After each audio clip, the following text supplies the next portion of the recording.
स्वागत है आप सभी का अपने YouTube channel the geography centre में। आज का हमारा टॉपिक है प्रवास। जनसंख्या भूगोल के इस टॉपिक में हम अच्छे से अध्ययन करेंगे प्रवास क्या होता है, इसके प्रकार क्या होते हैं, प्रवास का कारण क्या होता है, इसका अर्थ क्या होता है और ये कितने प्रकार के होते हैं। तो प्रवास को अच्छे से हम लोग अध्ययन करेंगे और इसमें ये भी देखेंगे जहाँ से नेट पीजीटी में क्वेश्चंस वगैरह पूछे जाते हैं कि कब किस प्रकार का प्रवास हुआ है, यानी कि जब अंतर्राष्ट्रीय प्रवास कई तरीके से हुआ, प्राचीन समय से लेकर के वर्तमान समय तक, उन सभी चीज़ों को भी हम डिस्कस करेंगे। देखिए, जब प्रवास को हम समझते हैं तो इसको समझने से पहले हम पॉपुलेशन चेंज को समझते हैं। ठीक है, प्रवास को समझने से पहले हम पॉपुलेशन चेंज को समझते हैं। कहीं पर भी जनसंख्या में परिवर्तन, कहीं पर भी जनसंख्या में परिवर्तन, ठीक है, चेंज इन पॉपुलेशन तीन तरीके से हो सकता है। पहला जन्म, दूसरा मृत्यु और तीसरा मुख्य कारण है प्रवास। ठीक है, तीसरा मुख्य कारण है प्रवास। कहीं की भी जनसंख्या में परिवर्तन मुख्य तीन कारणों से होता है: जन्म, मृत्यु और प्रवास। यदि जन्मों की संख्या बहुत ज्यादा बढ़ी है तो भी वहां की जनसंख्या में परिवर्तन हो जाएगा, वहां की जनसंख्या बढ़ जाएगी, वहां की जनसंख्या में वृद्धि हो जाएगी। अगर मृत्यु बहुत ज्यादा होने लगे तो वहां की जनसंख्या में कमी हो जाएगी। लेकिन तीसरा कारण क्या है? प्रवास का।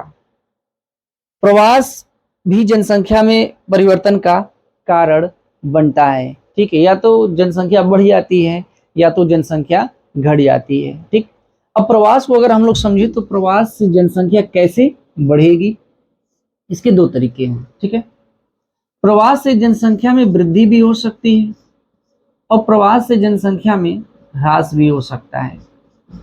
ठीक ना, इसको समझने से पहले प्रवास की परिभाषा और प्रवास का अर्थ समझ लेते हैं।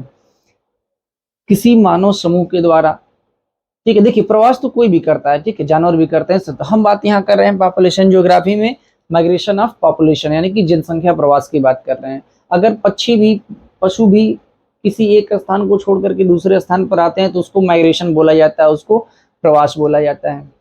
तो हम यहाँ बात मानव की करने वाले हैं। ठीक है, कोई मानव समूह या कोई भी मानव एक जगह को छोड़ करके दूसरे जगह पर चला आता है, इसी प्रक्रिया को कहते हैं प्रवास। ठीक है, अर्थात प्रवास वह प्रक्रिया है जिसमें मानव या मानव समूह किसी एक स्थान को छोड़ करके दूसरे स्थान पर अस्थायी या अस्थायी रूप से बस जाता है।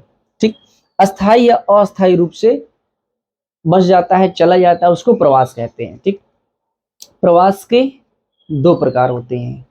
पहला होता है उत्प्रवास। प्रवास के अगर हम प्रकार की बात करेंगे तो प्रवास जो है दो रूपों में होता है। पहला उत्प्रवास, इसको इंग्लिश में कहते हैं एमिग्रेशन।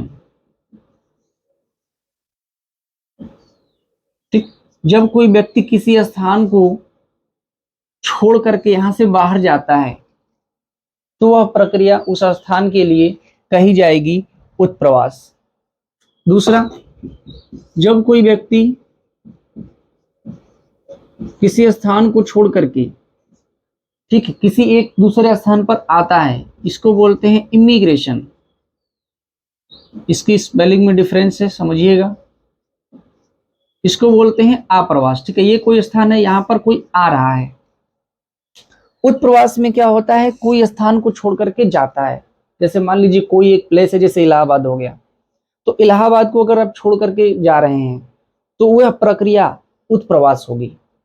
और इलाहाबाद पढ़ने के लिए दूर दूर से बच्चे आ रहे हैं तो यह प्रक्रिया आप्रवास होगी।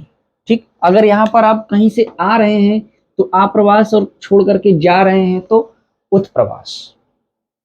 अब देखिए, उत्प्रवास में छोड़ करके जाना होता है। उत्प्रवास में क्या होता है? जाना, और आप्रवास में होता है आना। तो अगर आप कहीं पर छोड़ करके किसी स्थान को चले जाएं, ठीक है, तो क्या हो जाएगा? आप किसी स्थान को छोड़ करके चले जाएंगे तो वहां की जनसंख्या में ह्रास हो जाएगी। वहां की जनसंख्या में कमी हो जाएगी, तो उसको जनसंख्या ह्रास बोलेंगे। तो प्रवास का वह कारण क्या बनेगा? ह्रास, जनसंख्या में ह्रास को लाएगा।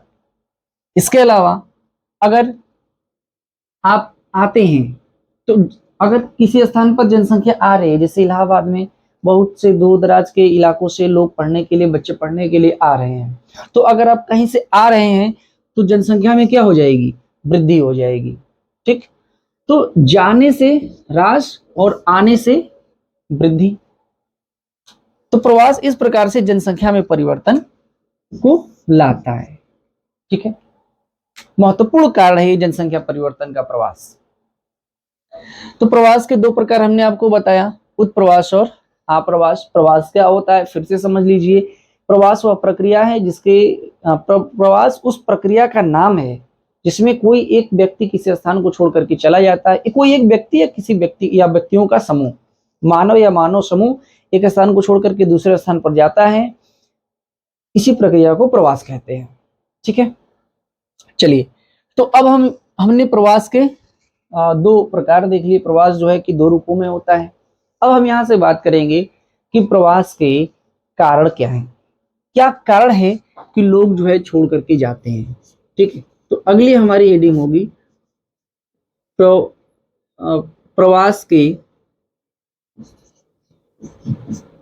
के कारण। ठीक है, कारण क्या है, क्या कारण है? देखिए, दो फैक्टर यहाँ काम करते हैं। ठीक है, factors of migration, factors of migration. ठीक, पहला होता है पुल फैक्टर। पुल फैक्टर यानी कि खिंचाव कारक, खिंचाव कारक। दूसरा होता है पुश फैक्टर। ठीक, पुश फैक्टर यानी कि बहिर्गमन को प्रेरित करने के लिए। खिंचाव यानी कि आगमन का कारक, और पुश यानी कि बहिर्गमन का कारक। ठीक है, बहिर्गमन का कारक। अब बात समझिए, कोई अपना स्थान छोड़ करके क्यों जाएगा? प्रवास को देशांतरण या स्थानांतरण भी कहते हैं। प्रवास को देशांतरण या स्थानांतरण भी कहा जाता है। ठीक है, प्रवास को देशांतरण या स्थानांतरण भी कहा जाता है। ये बात समझिए कि कोई भी व्यक्ति, जैसे ये एक स्थान हो गया या एक जगह हो गई, ठीक है, इस जगह को कोई व्यक्ति क्यों छोड़ के जाएगा? या किसी एक स्थान पर, ये कोई प्लेस है, ठीक है, ये प्लेस है, इस स्थान पर कोई व्यक्ति क्यों आएगा? तो उसके दो फैक्टर्स काम करते हैं। ठीक है, कारणों में हम बात करेंगे, पुल फैक्टर और पुश फैक्टर। है तो बहुत से बिंदु, उन बिंदुओं की चर्चा हम बाद में करेंगे, लेकिन जो मेन फैक्टर्स हैं, एक होता है पुल फैक्टर, एक होता है पुश फैक्टर।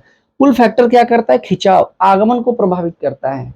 जैसे कहीं पर शिक्षा बढ़िया मिल रहा है, स्वास्थ्य सुविधा ठीक है, एम्प्लॉयमेंट भी मिल रहा है यानी कि रोजगार भी मिल रहा है, पैसा कमाने का जरिया वहां पर अच्छा है, तो ये सब फैक्टर्स, ठीक है, क्या, एजुकेशन, हेल्थ फैसिलिटी, एम्प्लॉयमेंट, ये सब क्या हो गया? आगमन हो गया, आगमन कारक हो गए, खिंचाव कारक हो गए, पुल फैक्टर हो गए, जो खींचेगी। उसको देख करके व्यक्ति जाएगा। जैसे इलाहाबाद में स्टूडेंट क्यों आते हैं? पढ़ने के लिए, क्योंकि एजुकेशन फैसिलिटी यहाँ पर क्या है? बहुत ज्यादा है। तो इलाहाबाद के लिए एजुकेशन क्या हो गया? पुल फैक्टर हो गया। अब जैसे मान लीजिए कोई दूसरा इलाका है, जौनपुर या और कोई पिछड़ा इलाका है जहां पर एजुकेशन नहीं है, तो एजुकेशन प्राप्त करने के लिए लोग उस जगह को छोड़ देंगे, तो एजुकेशन वहां क्या हो जाएगा? पुश फैक्टर हो जाएगा। ये बात समझिए। रोजगार नहीं है बिहार में, बिहार से लोग कमाने कहाँ जा रहे हैं? बंबई जा रहे हैं, गुजरात जा रहे हैं, अन्य जगहों पे जा रहे हैं, तो रोजगार नहीं है, एम्प्लॉयमेंट नहीं है, तो एम्प्लॉयमेंट बिहार के लिए क्या हो जाएगा? Push factor. उसके कारण लोग बिहार को छोड़ करके जा रहे हैं। और मुंबई के लिए एम्प्लॉयमेंट क्या हो जाएगा? पुल फैक्टर हो जाएगा, खिंचा, वो खींचेगा लोगों को, क्योंकि वहां लोगों को जॉब मिल जाती है। तो एक हुआ पुल फैक्टर, दूसरा हुआ पुश फैक्टर। ठीक है, अब आगे हम बात करते हैं एक ऐसा प्लेस, ठीक है, जहां पर कोई भी फैसिलिटी, ठीक है, कोई भी फैसिलिटी है तो उस फैसिलिटी के कारण अगर लोग यहाँ पर आ रहे हैं, इस फैसिलिटी के कारण अगर लोग यहाँ पर आ रहे हैं तो इसको बोलेंगे पुल फैक्टर, उस फैसिलिटी का नाम पुल फैक्टर हो जाएगा। और जिसके कारण लोग किसी स्थान को छोड़ देते हैं, अगर छोड़ देंगे तो वो हो जाएगा पुश फैक्टर। ठीक, अब क्या क्या कारण है, तो कारण अब इन पुल फैक्टर को और पुश फैक्टर को हम अलग अलग कारणों में देख लेंगे। जैसे पहला प्रवास के कारण में हम लिखेंगे, ठीक है, तो ये तो दो प्रवास के फैक्टर हो गए। ठीक है, फैक्टर इसको हम कारक लिख सकते हैं, कारण न लिख करके इसको आप कारक लिखिएगा, दो कारक हैं। ठीक, अब कारण में लिखेंगे पहला आर्थिक कारण, आर्थिक कारण। ठीक, आर्थिक कारण यानी कि रोजगार, पैसे रुपया कमाने के लिए लोग एक जगह से दूसरी जगह पर जाते हैं। जैसे इतिहास में भी आप उठा करके देख लीजिए चीजों को, तो अंग्रेज यूरोप से चल करके भारत आए, किस लिए आए भाई? व्यापार करने के लिए तो आए, पैसे कमाने के लिए आए। यूरोप से चल करके अमेरिका गए, किस लिए गए? व्यापार करने के लिए, पैसे कमाने के लिए। तो ये क्या होता है? आर्थिक कारणों में आता है। ठीक है, लोग जब पैसा कमाने के उद्देश्य से, रोजगार की दृष्टि से जाते हैं तो ऐसी चीजों को आर्थिक कारणों की श्रेणी में शामिल करते हैं। दूसरा सामाजिक कारण, सामाजिक प्लस सांस्कृतिक कारण लिख लेते हैं, सांस्कृतिक कारण। ठीक, सामाजिक प्लस सांस्कृतिक कारण। ठीक है, देखिए सांस्कृतिक और सामाजिक कारणों में समाज की बाध्यताएं आती हैं, धर्म आते हैं।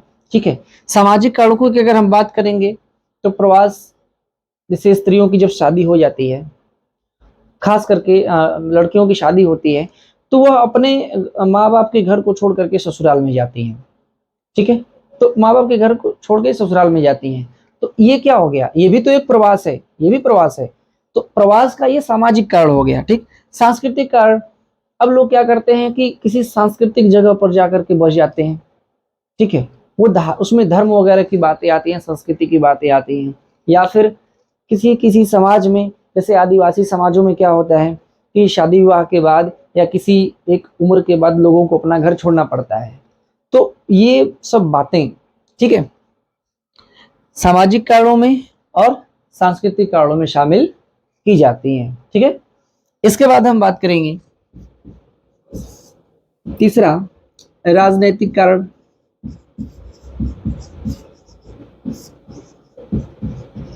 राजनीतिक कारण भी है भाई। ठीक है, राजनीतिक कारण है। राजनीतिक कारणों में क्या, जब सरकार कोई ऐसा नियम बना देती है कि नहीं आपको यह जगह खाली करना है, जब सरकार कोई नियम बना देती है कि नहीं आपको यहाँ रहना है, यहाँ नहीं रहना है, इस वजह से लोग अपना घर बार परिवार वगैरह छोड़ करके कहीं दूर जाते हैं या परिवार के साथ जाते हैं। जैसा भी नियम हो उसके हिसाब से कार्य करते हैं, तो वो सारी चीजें राजनीतिक कारणों की श्रेणी में आती हैं। ठीक है, जैसे युद्ध हो गया।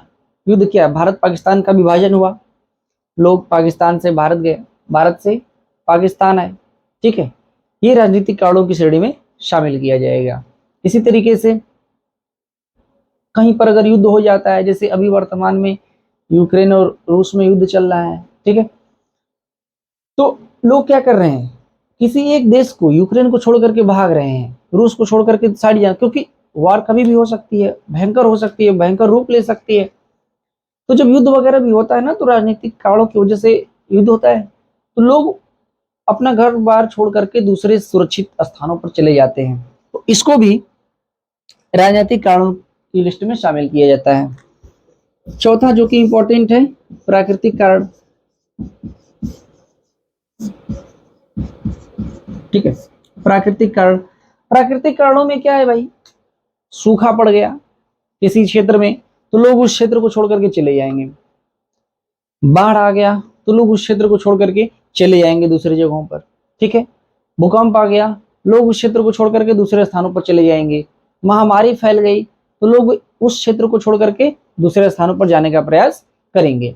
तो प्राकृतिक कारणों में प्राकृतिक आपदाएं, महामारी, सूखा, है ना, जिसको अकाल वगैरह बोलते हैं, ये सब चीजें आ जाए, बाढ़ आ जाए, भूस्खलन हो जाए, भूकंप आ जाए, ज्वालामुखी फट जाए, तो लोग उस इलाके को, उस जगह को छोड़ करके दूसरी जगह चले जाते हैं। तो ये कुछ कारण थे प्रवास के। इन कारणों की वजह से प्रवास होता है। समाज लोगों को मार के भगा दे तो मजबूरी में दूसरी जगह जाना पड़ेगा, सामाजिक कारण। पैसे कमाने के लिए जा रहे हैं तो आर्थिक कारण। सरकार ने आपको बाध्य कर दिया जाने के लिए तो राजनीतिक कारण, ठीक है। और प्रकृति ने अगर बाध्य कर दिया तो प्राकृतिक कारण। तो ये सब कुछ कारण है प्रवास के, ठीक है। अब प्रवास के प्रकारों में हमने आपको बताया उत्प्रवास और आप्रवास, ठीक है। अब प्रवास के कितने अलग अलग भाग होते हैं, कौन कौन से पक्ष होते हैं उसके, उनको हम लोग समझने वाले हैं, ठीक है। तो इन सब बातों के बाद हम लोग देखने वाले हैं प्रवास के प्रकार को, ठीक है। Types of migration, types of migration, ठीक है। आप अच्छे से इसको नोट करते चलिएगा, प्रकार को हम लोग समझने वाले हैं, ठीक है। अच्छा, एक चीज जो हम इसको प्रकार कह रहे हैं ना, इसको हम रूप कह सकते हैं। इसको थोड़ा सा आप मेंशन कर लीजिएगा, ठीक है। ये रूप हो जाएगा ना, फॉर्म हो जाएगा कि हाँ, आने को भी और जाने को भी ये रूप हो गया। प्रकार को हम ऐसे बांटेंगे, टाइप्स ऑफ माइग्रेशन हम ऐसे बांटेंगे कि पहला कालानुसार, यानी कि काल के अनुसार प्रवास, ठीक है। काल के अनुसार प्रवास, ठीक है। Migration according to time. तो कालानुसार प्रवास में दो प्रकार के प्रवास आएंगे। एक आएगा प्रागैतिहासिक प्रवास,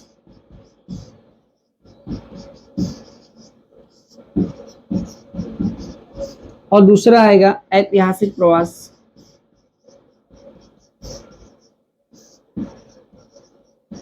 ठीक है, प्रागैतिहासिक प्रवास और ऐतिहासिक प्रवास। प्रागैतिहासिक जिसका हमें लिखित प्रमाण नहीं मिलता है, लेकिन प्रवास तो हुआ है। जैसे हम मानते हैं कि मानव प्रजातियों का मुख्य रूप से विकास मध्य एशिया में हुआ था, और मध्य एशिया से ही जो गर्म काल थे, यानी कि अंतर हिमयुग में जो गर्म काल थे, उसमें मानव 1 बाई 1 करके अलग अलग क्षेत्रों में पहुंचा, अलग अलग जगहों पर पहुंचा। तो उस समय जो प्रवास हुआ उसको प्रागैतिहासिक काल के नाम से, प्रागैतिहासिक प्रवास के नाम से जानेंगे। इसके बाद होता है ऐतिहासिक प्रवास, यानी कि जो इतिहास में उल्लिखित है, जो इतिहास में वर्णित है, ठीक है। बाद के कालों में किसी देश से, किसी जगह से लोग छोड़ करके दूसरे देश में गए, एक जगह को छोड़ करके दूसरी जगह पर गए। तो इस प्रकार के जो प्रवास होंगे वो ऐतिहासिक प्रवास की श्रेणी में आएंगे, ठीक है, जिसका लिखित प्रमाण हमको मिलता है। बहुत सी चीजों के लिखित प्रमाण मिलते हैं, ठीक है। जैसे ह्यूगेनाइट समुदाय था, फ्रांस छोड़ के चला गया। यहूदी थे, इजराइल छोड़ के चले गए, फिर बाद में आकर के वहां पर बसे भी, ठीक है। भारत पाकिस्तान का विभाजन हुआ, लोग एक जगह को छोड़ करके दूसरी जगह चले गए। पाकिस्तान को छोड़ के भारत आए, भारत को छोड़ के पाकिस्तान गए। इसी प्रकार से यूरोप को छोड़ करके अमेरिका आ गए, अन्य जगहों पर गए। चीन की बात आती है, चीन के उत्तरी प्रांत से द्वितीय विश्व युद्ध के पहले चीन के, ये सब अंतरराष्ट्रीय प्रवास में बताएंगे अभी, फिर भी सुन लीजिए। चीन के उत्तरी भाग से द्वितीय विश्व युद्ध से पहले ये माना जाता है कि हर साल लगभग 10 लाख लोग बाहर जाते थे, हर साल 10 लाख लोग बाहर जाते थे। द्वितीय विश्व युद्ध के बाद स्थितियां बदली, चीजें बदली, ठीक है। तो उसका उल्लिखित प्रमाण मिलता है। ये सारी चीजें ऐतिहासिक प्रवास में आएंगी। फिर इसके बाद होगा दूसरा अवधि के अनुसार प्रवास। अवधि के अनुसार प्रवास, अवधि, ठीक है, यानी कि टाइम, केवल टाइम नहीं, टाइम पीरियड, अवधि के अनुसार। अवधि का मतलब कितने समय के लिए लोग जा रहे हैं, तो इसको भी कई भागों में बांटा जाता है। जैसे पहला हम लिख सकते हैं दीर्घकालीन प्रवास, आप इसको नोट करते चलिएगा। दीर्घकालीन प्रवास जो लंबे समय के लिए हो, ठीक है, लॉन्ग टाइम माइग्रेशन। दीर्घकालीन, एक बार गए तो आएंगे कि नहीं आएंगे पता नहीं है, लंबे समय के लिए प्रवास करके, माइग्रेट करके बाहर चले गए, ठीक है। दूसरा अल्पकालीन, ठीक, अल्पकालीन प्रवास। अल्पकालीन प्रवास में कुछ महीने के लिए जाते हैं, कुछ साल के लिए जाते हैं या कुछ दिन के लिए जाते हैं, तो वो अल्पकालीन में शामिल करेंगे उसको। तीसरा, दैनिक प्रवास। ठीक है, दैनिक प्रवास, डेली माइग्रेशन, जैसे मजदूर होते हैं, गांव से निकल करके शहर में जाते हैं सुबह काम करने के लिए, और काम करने के बाद शाम को शहर से गांव में आ जाते हैं, तो ये प्रतिदिन का प्रवास हुआ। ठीक, कोई व्यापारी है, बिजनेस करने के लिए, व्यापार करने के लिए, अपना रोजगार करने के लिए जाता है सुबह किसी बड़े शहर में और शाम को वापस चला आता है, तो इस प्रकार के प्रवास को दैनिक प्रवास का नाम दिया जाता है। ठीक है। तीसरा, आकार के अनुसार प्रवास। ये आपके एग्जाम में आएगा, अच्छे से आप इसको समझते रहिए। आकार के अनुसार प्रवास यानी कि अकॉर्डिंग टू साइज। ठीक है, अकॉर्डिंग टू साइज, आकार के अनुसार। तो ये हम इसको लिख सकते हैं बृहद संख्या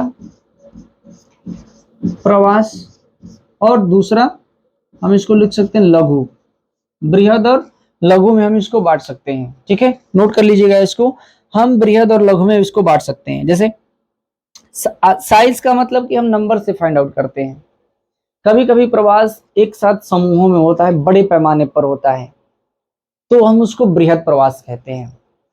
लेकिन कभी कभी प्रवास सिर्फ कुछ लोग निकल करके जाते हैं, तो उसको हम लघु प्रवास में शामिल करते हैं। ठीक है, इस प्रकार से। इसके बाद और भी प्रवास है, जैसे कि मौसमी प्रवास। आप मौसमी प्रवास को भी हम देख लेते हैं। ठीक है ना, तो इसको हम लिख सकते हैं चौथा, मौसमी प्रवास। ठीक, मौसमी प्रवास, सीजनल माइग्रेशन। मौसमी प्रवास क्या होता है, नोट करके आप अच्छे से उसको लिख लीजिएगा। मौसमी प्रवास, सीजनल माइग्रेशन क्या होता है कि मौसम के अकॉर्डिंग लोग माइग्रेट करते हैं। जैसे जैसा मौसम रहेगा उसके हिसाब से चेंज करेंगे। जैसे पहाड़ों पे रहने वाले लोग जब ठंडी का मौसम आता है तो ऊपर पहाड़ों को छोड़ करके, पर्वतों की चोटी को छोड़ करके नीचे घाटियों में चले आते हैं, जिससे भेड़ वगैरह के चरवाहे होते हैं। ठीक है, जैसे जम्मू कश्मीर में बकरवाल जनजाति है, ऐसे ही अलग अलग स्थानों पर लोग हैं। ठंडियां आती हैं तो क्या करेंगे, ऊपर माउंटेन पीक को छोड़ देंगे, क्योंकि ठंडी में बहुत ज्यादा ठंड हो जाती है, बर्फ पड़ती है, तो घाटियों में आ जाते हैं। लेकिन जैसे ही फिर गर्मी का मौसम आता है, बर्फ पिघलती है, घासें उग आती हैं, तो फिर अपने भेड़ों वगैरह को लेकर के, बकरियों को चराने के लिए माउंटेन्स की पीक पर पहुंच जाते हैं। तो ऐसे प्रवास को मौसमी प्रवास का नाम दिया जाता है, सीजनल माइग्रेशन इसको बोला जाता है। ठीक है, तो इस प्रकार से प्रवास को हम लोगों ने अच्छे तरीके से समझ लिया है। अब बात करेंगे यहाँ से अंतरराष्ट्रीय प्रवास की, कि प्रवास कैसे कैसे हुआ है, क्या क्या हुआ है, उन चीजों को भी हम लोग डिस्कस करेंगे। अंतरराष्ट्रीय प्रवास में कुछ चीजें शामिल की जाती हैं। जैसे हम पहला लेते हैं यूरोपीय प्रवास को। अंतरराष्ट्रीय प्रवास में दो प्रकार का प्रवास बहुत ज्यादा महत्वपूर्ण है। पहला यूरोप से होने वाला प्रवास और दूसरा एशिया से होने वाला प्रवास। ठीक है, 1930 में अगर बात करें, 1930 में जब कंडीशन जर्मनी में बहुत ज्यादा खराब हो गई थी, जर्मनी में यहूदियों को मारा जा रहा था, नाजीवाद जब अपने चरमोत्कर्ष पर था, तो लगभग 10 लाख यहूदी लोग जर्मनी छोड़ करके दूसरे इलाकों में अपनी जान बचाने के लिए भाग गए थे। ठीक है, 10 लाख यहूदी जर्मनी छोड़ करके अपनी जान बचाने के लिए भागे थे। तो यूरोपीय प्रवास में अगर आपको क्वेश्चन पूछे तो ये लिखिएगा। दूसरा, एक और इंपॉर्टेंट ईयर याद रखिए, 1913 का। 1913 का समय याद रखिए, जब इसी एक साल में यूरोप से, ये एग्जाम में भी पूछता है, 1913 में, ठीक है, केवल एक वर्ष में ही, इसी एक वर्ष में, ठीक है, इसी एक वर्ष में 15 लाख लोगों ने यूरोप छोड़ा था। ठीक है, अलग अलग कारणों से, जब यूरोप में मंदी आ गई थी, इसके बाद 1917 में रूस में रूसी क्रांति शुरू हुई। ठीक है, तो जीवन स्तर, यूरोप में जीवन स्तर उस समय बहुत अच्छा नहीं था, उस समय यूरोप में जीवन स्तर बहुत अच्छा नहीं था, तो लोग अपने संसाधनों की प्राप्ति के लिए, अपनी इच्छाओं की, अपनी आवश्यकताओं की पूर्ति के लिए 1913 में यूरोप में लगभग 15 लाख लोगों ने अपना घर बार छोड़ करके ट्रांसफर हो गए, दूसरी जगह वो माइग्रेट करके चले गए। इसके बाद हम बात करेंगे अगर एशियाई प्रवास की, तो एशियाई प्रवास में भी आप एक फैक्ट याद रख लीजिएगा जो मैंने बताया था कि द्वितीय विश्व युद्ध से पहले चीन से, उत्तरी चीन से प्रति वर्ष 10 लाख लोग छोड़ करके बाहर जाते थे, ठीक है। Singapore, Thailand, Cambodia, Vietnam, Laos ऐसी जगहों पर, और बाहर भी जाते थे, अन्य अन्य दूसरे देशों में भी ये लोग जाते थे, ठीक है। हालांकि अब तो ये चीजें सारी ग्लोबल हो गई हैं, मगर इस चीज को आप याद रखिएगा। एशियाई प्रवास में एक और प्रवास अति महत्वपूर्ण है, भारत और पाकिस्तान का विभाजन। लाखों लोग पाकिस्तान से भारत आए, भारत से लाखों लोग पाकिस्तान गए, ठीक है। इसको अंतरराष्ट्रीय प्रवास को क्षेत्र पांचवें, यहां से पांचवें के रूप में लिख करके, और क्षेत्र के अनुसार प्रवास भी आप लिख सकते हैं, क्षेत्र के अनुसार प्रवास, ठीक है। क्षेत्र के अनुसार प्रवास भी आप इसको लिख सकते हैं। तो उम्मीद है कि प्रवास के बारे में सारी चीजें आपको समझ में आई होंगी। पसंद आया है तो चैनल को लाइक, शेयर और सब्सक्राइब कीजिएगा। कमेंट करके आपके जो भी डाउट है उसको पूछिएगा, और टेलीग्राम चैनल आप ज्वाइन करके मुझसे सीधे जुड़ सकते हैं किसी भी प्रकार के पीडीएफ के लिए, किसी भी प्रकार के क्वेश्चन के लिए। टेलीग्राम ग्रुप और चैनल का जो लिंक होगा वो मैं डिस्क्रिप्शन बॉक्स में दे दूंगा, ठीक है। जैसा कि हम बताते चलते हैं कि हमने कहा है कि किसी भी ऐप की सब्सक्रिप्शन लेने की आपको जरूरत नहीं है। नेट और पीजीटी के लिए भूगोल के हर एक सब्जेक्ट को मैं यहीं इसी चैनल पर डिटेल में डीपली जा करके आपको पढ़ाऊंगा, ठीक है। तो एक बार इस वीडियो को पुनः रिवर्स करके आप देख लीजिएगा, प्रवास से संबंधित सारा डाउट आपका क्लियर हो जाएगा। धन्यवाद।